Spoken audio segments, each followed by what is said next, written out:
ndagusuje nkwifurije ibihe byiza we ukunda ibiganiro byacu nyara kuri channel yacu yitwa Imboni TV. Nge nitwa Jabo Marashi, tugiye kureba amakuru atandukanye, amakuru yavuzwe cyane kuri uyu munsi turi kuvugana.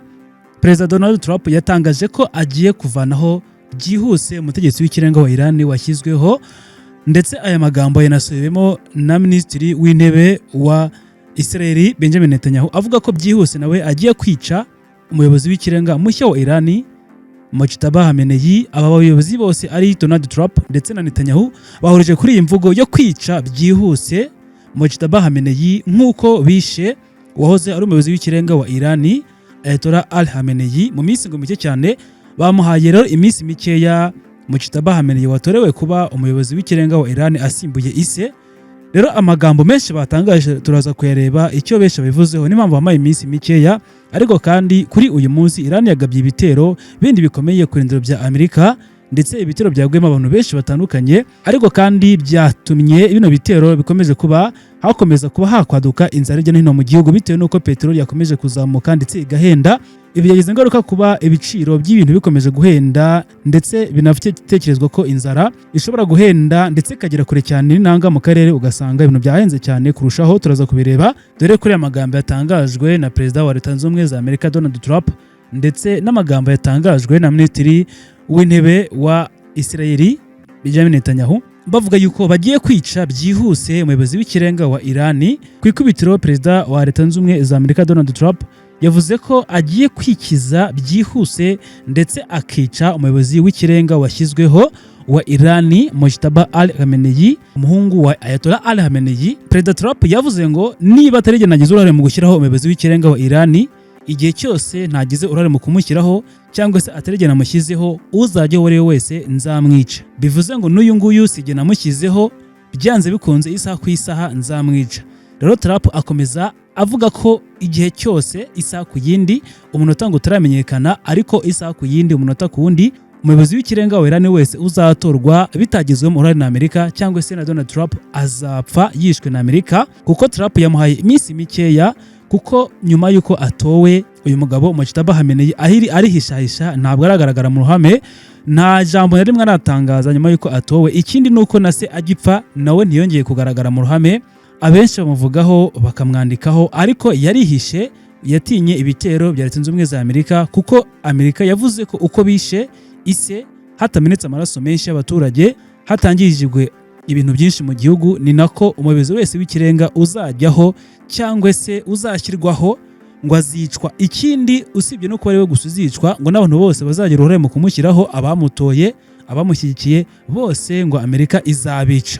Aya magambo yahujwe neza n'aya Minisitiri w'Intebe wa Israel Benjamin Netanyahu, nawe yavuze ko bidatinze agiye kwica umuyobozi w'ikirenga wa Iran Mojtaba Ali Khamenei watorewe kuyobora Iran nk'umuyobozi mukuru w'ikirenga. Rero Benjamin Netanyahu yavuze ko byihuse nawe ngo iminsi ibererwa ku ntoki, ngo agiye gukurikira ise Ayatollah Ali Khamenei nawe ngo yicwe. Mu magambo yavuze ngo nta mpuhwe na nkeya dufitiye umuntu wese uzaba ari umuyobozi w'ikirenga muri kino gihugu cya Iran. Wabigizemo uruhare, wamutoye wese tugomba kuba twamuhitana. Reka tugende dukotinga amagambo yabo yose uko akurikirana kugira ngo bize kugenda neza. Perezida wa Leta Zunze Ubumwe za Amerika Donald Trump yavuze ko nta muyobozi mushya w'ikirenga wa Iran uzamara igihe kinini kuri uwo mwanya ari umuyobozi w'ikirenga, nyuma y'uko icyo gihugu kimaze iminsi cyemeje ko Mojtaba Ali Khamenei yagizwe umuyobozi w'ikirenga wa Iran. Iyi rero yavuze ko igihe cyose Trump agomba gushyira umuyobozi wese w'ikirenga wa Iran, kuko yashimangiye ko ari we uyoboye kino gihugu. Yavuze ko nta muturage n'umwe uzazira akarengane cyangwa se ngo apfe mu buryo budakwiriye. Ashimangira ko umwanzuro wose uzafatwa atawushaka, uzawufata azabirenganiramo. Trump kandi yigambye ko Mojtaba Ali Khamenei ashobora gupfa nyuma y'urupfu rwa se Ayatollah Ali Khamenei wishwe mu minsi ishize ubwo ibitero byatangiraga. Yavuze ko Mojtaba Ali Khamenei ari ugomba gukurikiraho ndetse agapfa kandi byihuse, bityo rero ko uwo ari we wese uzatoranywa agatorwa ku muyobozi w'ikirenga wa Iran ariko Amerika itagizemo agomba gupfa. Ikinyamakuru Al Jazeera ku tariki 8 Werurwe 2026 cyatangaje ko Donald Trump yavuze ibyo ngibyo nyuma y'uko inteko y'inzobere ya Iran yashyizeho Mojtaba Ali Khamenei nk'umuyobozi mushya w'ikirenga wa Iran asimbe ise Ayatollah Ali Khamenei. uwahoze ari umuyobozi w'ikirenga wa Iran Ayatollah Ali Khamenei yari yishwe ku tariki 28 Gashyantare 2026 ubwo ibitero byatangiraga niwe byahereye ku ikubitiro apfa n'abandi bayobozi bakomeye cyane mu gisirikare. Ubwo leta zunze ubumwe za Amerika ndetse na Israel batangaje ko intambara kuri icyo gihugu igomba gutangira byeruye, ndetse kandi agera ku bayobozi bakuru muri kino gihugu. Perezida Donald Trump ntiyahise avuga mu buryo bweruye kuri Mojtaba Ali Khamenei, ariko yavuze ko uwo ari we wese uzatorwa kuyobora kino gihugu cya Israel nk'umuyobozi mukuru w'ikirenga, uzamutora, uzamushyigikira cyangwa se undi wese agomba kuba yazabihanirwa ndetse akicwa byihuse ngo mu gihe Amerika zabigizemo uruhare. Mu kiganiro Trump yahaye BBC kandi News yavuze ko atifuza ko ubuyobozi bushya bwazisanga mu bibazo mu myaka iri imbere nyuma y'uko habaho amahitamo mabi ku buyobozi ba kino gihugu. Trump yavuze ko umuntu wese uzamusimbura muri iyi nzu ya Maison Blanche muri Amerika azasanga ibintu biteguye neza, Iran idafite ibitwaro bya kirimbuzi, bityo ngo niyo mpamvu umuntu wese uzatorwa atabishaka agomba gupfa. Rero ngo arimo arategurira hazaza h'isi yose muri rusange, ariko na Amerika, kuko umuntu wese ngo uzaba utavuga rumwe nawe azaba yarakumiriwe kuba atageze ku bitwaro bya kirimbuzi cyangwa se bya nucleaire n'ibindi. Niyo mpamvu agomba kwica Mojtaba Khamenei kugira ngo nawe atazigera yivanga mu bintu bitari byiza. Mu gitondo cyo ku cyumweru kandi Minisitiri w'ububanyi n'amahanga wa Iran Abbas Araghchi yavuze ko batazemera umuntu uwo ari we wese wivanga mu bibazo by'igihugu imbere muri Iran. Avuga yuko abaturage rero bonyine bagomba kwihitiramo umuyobozi, yuko uzivanga mu butegetsi bw'igihugu cya Iran azisanga yabihaniwemo, ndetse akaba ngo nawe yakwicwa nk'uko uyu minisitiri muri Iran yabigarutseho. Akivuga aya magambo, minisitiri w'intebe muri Israel Benjamin Netanyahu nawe yahise avuga ko byanze bikunze bagomba kumwica. Amagambo anasubirwamo na minisitiri w'ingabo muri kino gihugu cya Israel ashimangira ko nta kintu na kimwe cyaba kugira ngo umuyobozi w'ikirenga wa Iran ntapfe, ngo byaba ari ikintu kidasanzwe kugira ngo abe atapfa. Uko bihagaze ubu turi kuvugana, Israel yahise ivuga muri ako kanya agitorwa. Israel inatangaje aya magambo mu masaha make cyane Mojtaba amaze gutorwa nk'umuyobozi w'ikirenga wa Iran, nibwo yahise itangaza ko akurikiye se kandi yuko rwose amarembo ye agana mu mva ngo yuguruye. Israel, igisirikare cya Israel IDF cyatangaje ko cyiteguye kwica uwasimbuye uwari umuyobozi w'ikirenga wa Iran Ayatollah Ali Khamenei uherutse kwicwa n'igisirikare cya Leta Zunze Ubumwe za Amerika ku bufatanye na Israel.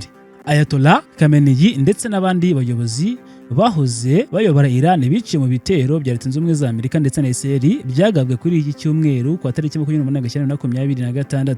Nyuma y'icyumweru ibyo bitero bibaye, kuri wa mbere inama nkuru y'igihugu muri kino gihugu cya Iran igitangaza ko yatoye Ayatollah Ali Khamenei, nibwo igisirikare cya Iran IDF ndetse na Amerika bahise bavuga yuko uyu nawe araraye ariko ngo ntiyiriwe. Bavuga ko bazakora ibishoboka byose bakamwica byanze bikunze. Ubuyobozi bw'igisirikare cya Iran kandi bwatangaje ko umuntu wese watowe azahita yicwa byanze bikunze, kandi ngo bitunguranye cyane nk'uko Ayatollah yapfuye. Bitunguranye nta n'umwe wabitekerezaga, kuko bari bazi ko umutekano ucunzwe neza kandi wizewe, kuko yanapfanye n'umuryango we n'abandi bantu bakomeye, kuko n'umugore we wa Khamenei uyu watowe ko umuyobozi w'ikirenga nawe yiciwe mu bitero bimwe n'uwahoze ari umuyobozi w'ikirenga wa Iran, bapfuye mu bari mu nzu imwe. Rero igisirikare cya Israel binyuze mu bayobozi wacyo bagize bati Israel izakomeza guhiga bukwara umuntu wese uzatorerwa kuba umuyobozi w'ikirenga wa Iran, harimo n'uyu watowe Mojtaba Ali Khamenei, ndetse n'uzagira uruhare urwo ari rwo rwose ruzwe cyangwa rutaziguye mu kumuhitamo. Bakomeza bashimangira ko rero iminsi y'uyu mugabo ibarirwa ku ntoki byanze bikunze ngo ashatse agenda gakeya.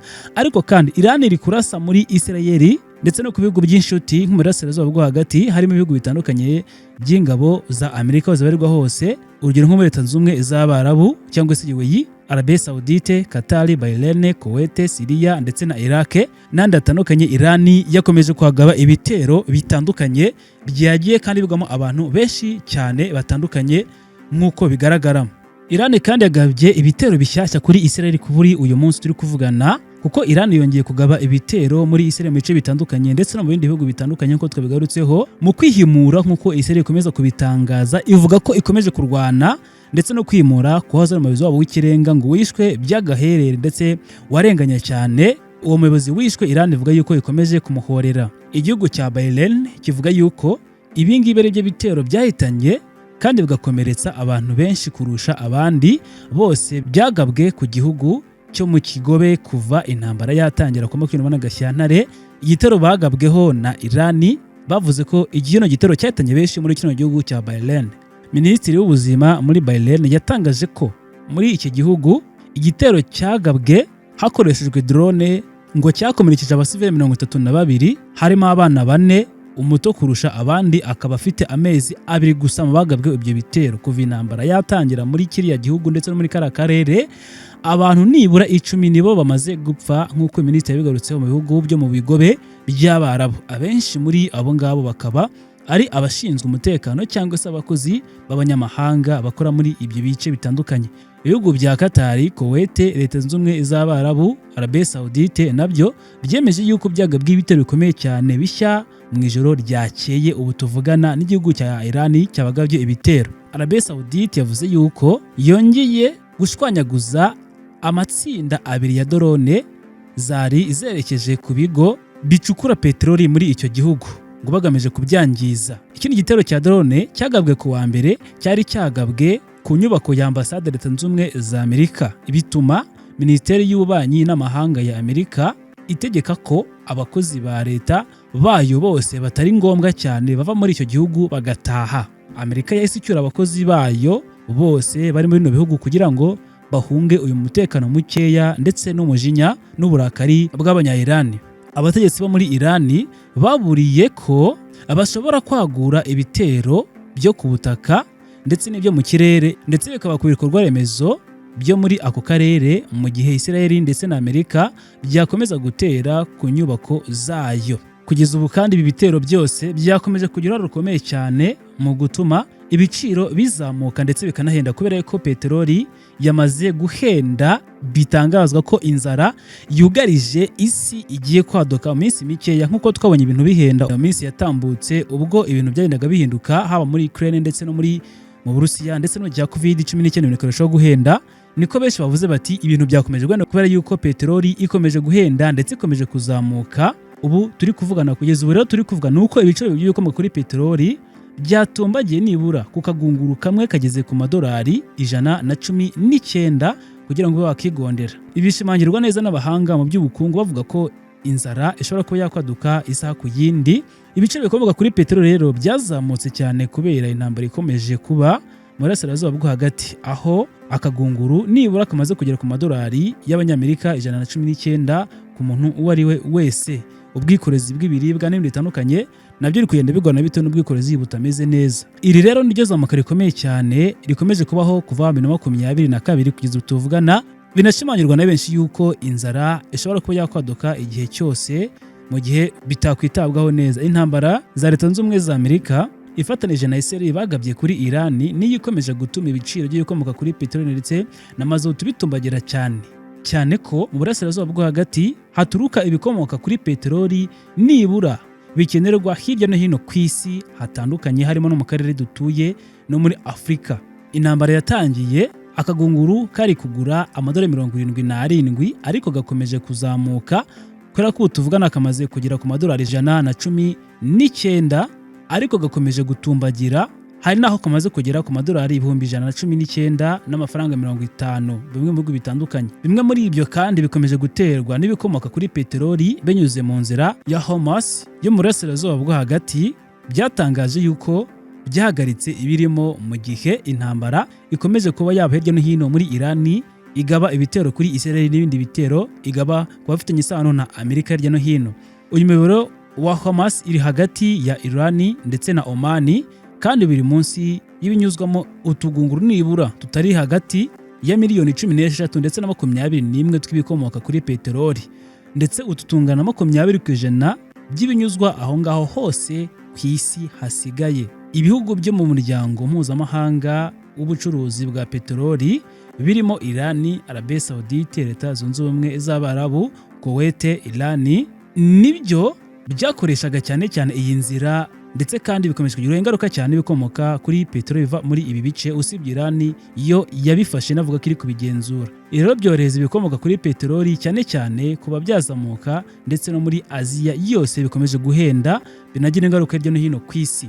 Kubera ibyo bitero rero, ibigo byinshi bicuruza ibikomoka kuri peteroli byamaze guhagarika kunyuza ibicuruzwa byabyo muri ziriya nzira nk'uko zimwe muri ibi bicuruzwa bivuga, ndetse na Reuters yabivuzeho yuko inzira zimwe muri izi zahagaritswe. Ingaruka y'izamuka ry'ibiciro ku isoko mpuzamahanga rigira ingaruka nyinshi cyane ku bukungu bw'igihugu ndetse n'isi yose muri rusange. Ubusanzwe u Rwanda ruhindura ibiciro by'ibikomoka kuri peteroli nibura buri mezi abiri. Impamvu ni uko kugira ngo bive aho birangurirwa ndetse no mu bihugu bitandukanye by'Abarabu bigere i Kigali nibura bitwara ayo mezi abiri mu nzira. Bivuze ko uko ibiciro bihagaze ku isoko mpuzamahanga bigira ingaruka ku biciro byo mu Rwanda nyuma y'amezi abiri. Bivuze ngo dushaka kuzabona ibintu byatangiye guhenda mu minsi iri imbere, ariko nyuma y'amezi abiri mu Rwanda, kuko ari nabwo usanga ibiciro byo kuri peteroli byahindutse bikaba byagenda bihenda mu buryo bugiye butandukanye. Ibindi byatangiye gutangazwa ni uko kugeza uyu munsi Kim Jong-un ashobora kujya kurwana ku ruhande rwa Iran, nk'uko ibinyamakuru byinshi batangiye kubitangaza. Ni kenshi byagaragaye yuko Korea y'Epfo nayo itavuga rumwe na Leta Zunze Ubumwe za Amerika, kuko amakuru avuga yose muri Iran agirirwa ibanga, ntabwo abantu bo muri Korea y'Epfo bayamenyeshwa, kubera ko bafite ibitangazamakuru byigenga mu gihugu imbere, ntabwo bamenyeshwa amakuru y'injyana ari kubera muri Iran, kuko abanyakorea y'Epfo imbere benshi bazi yuko Ayatollah Ali Khamenei akiriho, banze guhamura abaturage, kuko itangazamakuru ryaho ryo muri Korea y'Epfo rihabwa amabwiriza yose na leta yuko batangaza ikintu leta yabemereye ndetse ikaba uburenganzira. Rero leta yatangaje yuko Ayatollah Ali Khamenei akiriho kugira ngo badakura umutima umuyobozi wabo w'ikirenga, n'abaturage b'uko umuyobozi wabo w'ikirenga yatsindwa, kuko bizera ko umuyobozi wabo w'ikirenga akomeye atapfa. Bityo abaturage bumvise ko ngo yapfuye, bakumva ko na Kim Jong-un nawe ngo yapfa. Ariko kandi batangiye gutekereza yuko Amerika ishobora kwisanga yateye Korea y'Epfo, kuko bitekerezwa yuko iyi nayo ishobora kuba ibitero bya kirimbuzi, nk'uko bivuga n'abatari bakeya. Trump yavuze ko ashobora kuba yahura n'uyu mugabo Kim Jong-un, bigeze mu minsi itambutse ntibaganira byimbitse, ariko bivuga ko bashobora kuba bahura muri iyi minsi iri imbere. Ariko haravuga yuko mu buryo bumwe cyangwa se ubundi hashobora gusanga Amerika yateye Korea y'Epfo, ikavanaho Kim Jong-un nk'uko yavanyeho Nicolas Maduro, ikavanaho Ayatollah Ali Khamenei hatamenetse amaraso menshi. Ibi nabyo benshi batangiye kubitekerezaho, kuko umuyobozi wese uri ku isi w'umuperezida ariko Amerika itamushaka cyangwa se batavuga rumwe, hari benshi batangiye kuvuga yuko bitakoroha cyangwa se byaba ibindi bintu bitoroshye habe na gatoya. Hanyuma rero amakuru avuga kuri intambara ya Iran, Israel ndetse na Leta Zunze Ubumwe za Amerika, update zose zigize hari tukugezaho kuri iyi channel ya Imboni TV. Muzakomeza kandi kubakurikirana buri munsi, ndetse ibigezweho byose tubigezaho kuri ahangaha. Rero reka mbashimire mwabonye nanjye muri uyu mwanya kuri amakuru agezweho kuri iyi channel yanyu. Njyewe nitwa Ajab Marashi, mwakoze cyane kuba nanjye muri uyu mwanya. Mujye muduha ibitekerezo byanyu, turabikunda cyane, n'ibindi byose mwiza ko twabakorera mu buryo bumwe cyangwa se ubundi turabakunda. Njyewe nitwa Ajab Marashi, Jabless. Imboni TV, imboni ya rubanda.